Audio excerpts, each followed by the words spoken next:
Welcome to 8th grade Social Studies Star Prep, the 7-Minute Mastery Series. Today's lesson, Dividing Nation, leading up to the Civil War.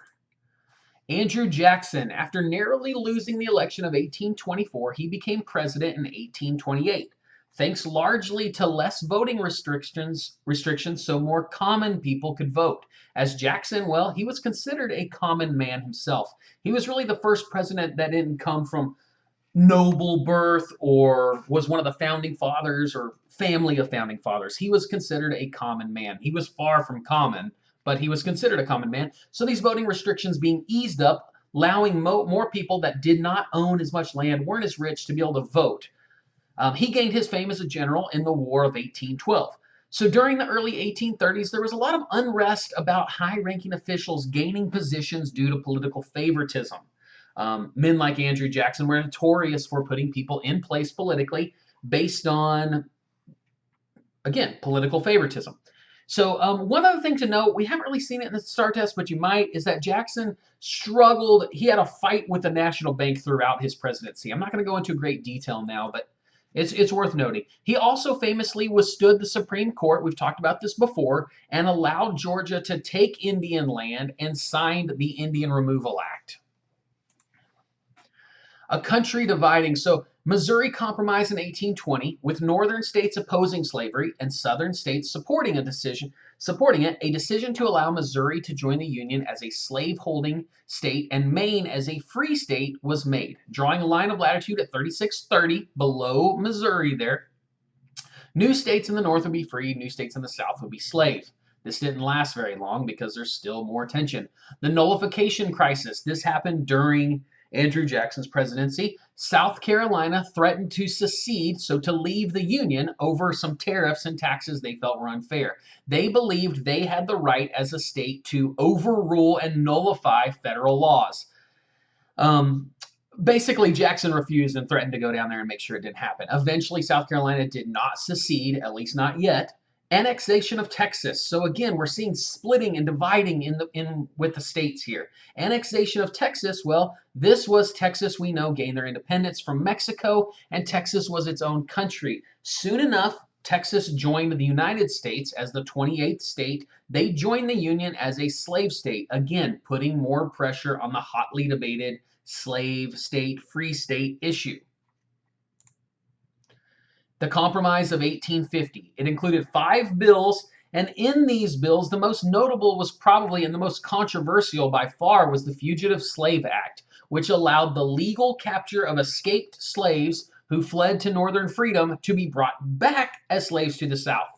In fact, it even forced northern governmental officials to have to help the southern slave catchers get them. Oftentimes, even freedmen, so blacks who were not slaves or were not runaway slaves, were forced into slavery because of this rule. This really increased the abolitionist fervor against the southern slaveholding traditions.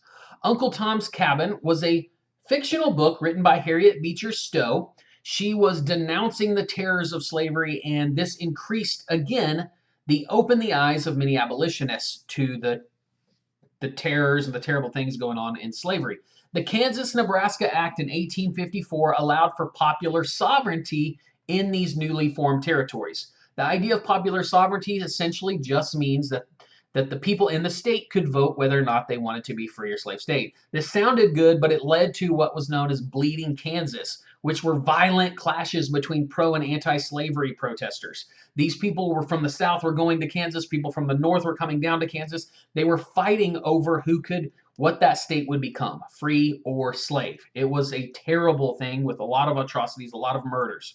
The Dred Scott case a couple years later, the Supreme Court and Justice Roger Taney ruled that blacks had no rights in the country because they were simply, quote-unquote, property, and they were not U.S. citizens.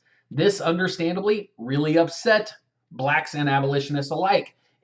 What it was saying was that in the U.S. Constitution, blacks in our country were considered property. They weren't considered humans or citizens, which obviously infuriated the abolitionists and was probably, and still to this day, the most notorious ruling in all of the Supreme Court history. So a different way of life. So some other things that were going on at the time. You have industrialization. Industrialization plays a big role in this divisive splitting apart of a country because the northern states became more industrialized and the southern states actually began to rely even more so on cash crops and agriculture. So they relied more on slavery, and the northern industry benefited from the slaves' production of agricultural crops in the south.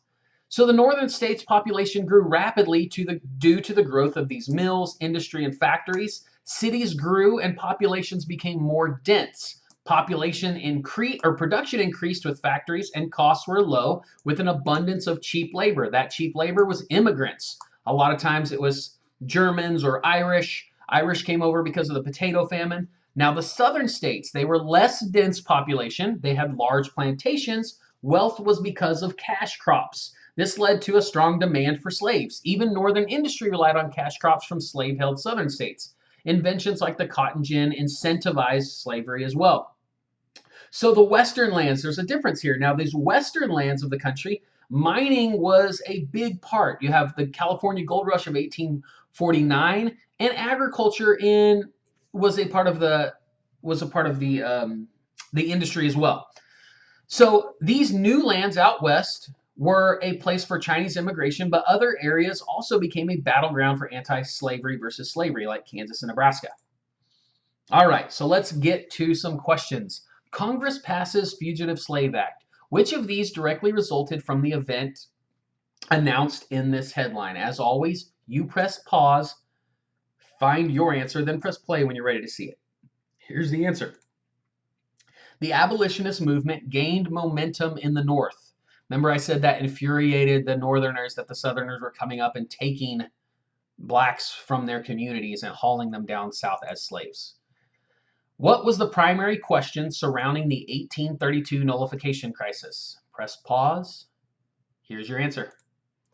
Can a state overturn a federal law? Remember, South Carolina was trying to overturn the laws and say, we're going to nullify them, and we're going to secede from the Union if we have to. And that was what was called the nullification crisis. Which factor encouraged more immigrants to settle in northern states than southern states during the mid-19th century? Again, mid-19th century is the mid-1800s. Press pause. Here's your answer. Southern states had smaller industrial sectors. This is just the inversion of what I just said. Northern states had big industry, South had small industry.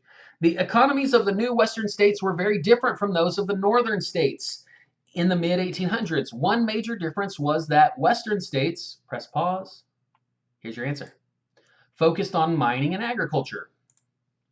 Which of these correctly describes an effect of the Compromise of 1850 on escaped slaves and freedmen? Press pause. Here's your answer. Members of both groups were captured under the Fugitive Slave Law. All right, guys, that's it for this lesson. Thanks for your participation. Keep on studying, keep working hard.